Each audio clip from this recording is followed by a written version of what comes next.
Makan sate boleh nggak Pak? Boleh, siapa bilang nggak boleh? Sate itu, Bapak tahu daging kambing? Daging kambing, daging domba adalah makanan sehat tidak berkolesterol.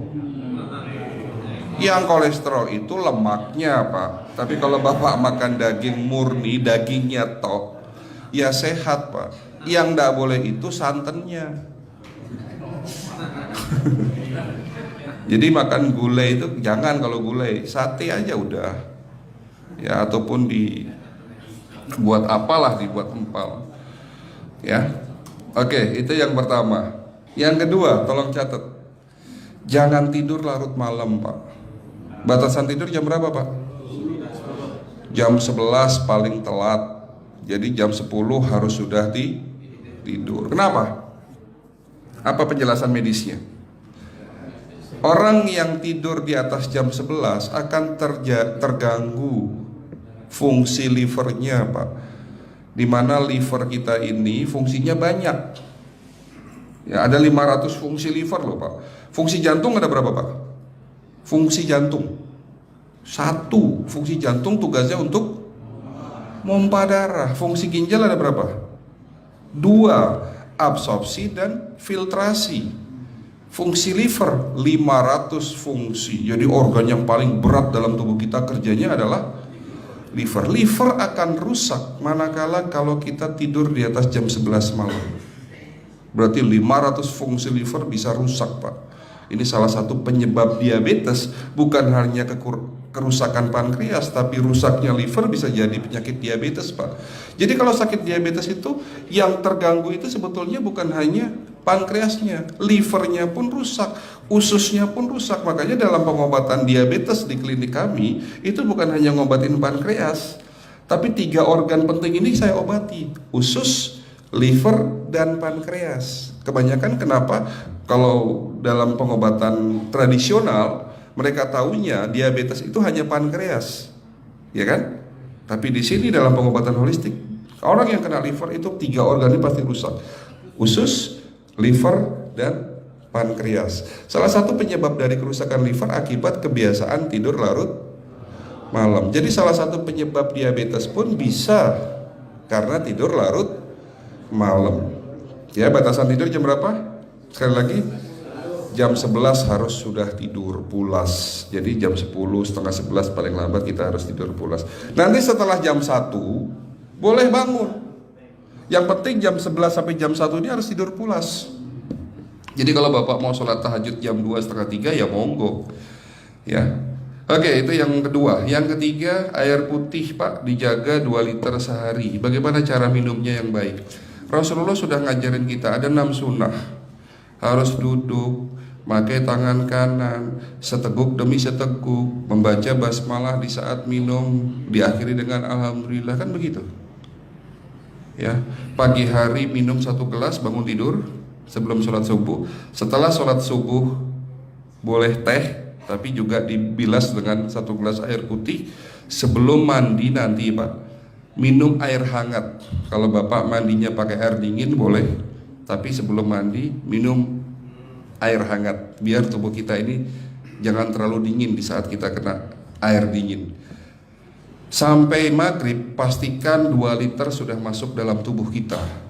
Malam mau tidur, tolong perhatikan Ibu ya, malam mau tidur jangan banyak-banyak minum. Nggak boleh minum malam itu segelas sampai 2 gelas mau tidur. Cukup seteguk 2 teguk saja. Karena kalau sampai kita minum mau tidur 1 gelas besar, ginjalnya malah rusak, Pak. Ya. Oke, itu yang ketiga. Yang keempat, puasa. Lakukan puasa secara rutin, insya Allah kita sehat. Nah, untuk penjelasan atau materi puasa nanti bisa hubungin staf saya.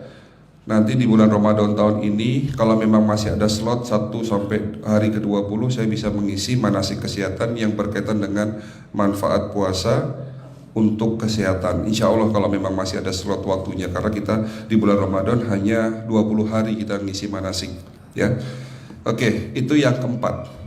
Langkah keempat. Langkah 1, 2, 3, 4. Langkah kelima.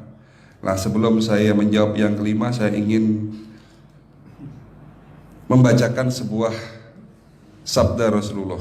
Rasulullah bersabda, di dalam tubuhmu ada segumpal daging. Jika segumpal daging itu sakit, akan sakitlah seluruh tubuhmu. Dan jika segumpal daging itu rusak, akan rusaklah seluruh tubuhmu. Apa itu segumpal daging? Segumpal daging itu adalah hati. Tapi ternyata yang dimaksud Rasulullah itu bukan liver, Pak. Yang dimaksud Rasulullah adalah hati kita, roh kita, jiwa kita, perasaan kita. Kalau hati kita rusak, kita banyak penyakit hati, iri, dengki, sombong, takabur dan sebagainya. Penyakit fisik akan muncul dalam tubuh kita. Ya, tidak ada orang stres itu sehat, betul enggak, Pak? Tidak ada orang yang suka marah-marah itu sehat, betul enggak?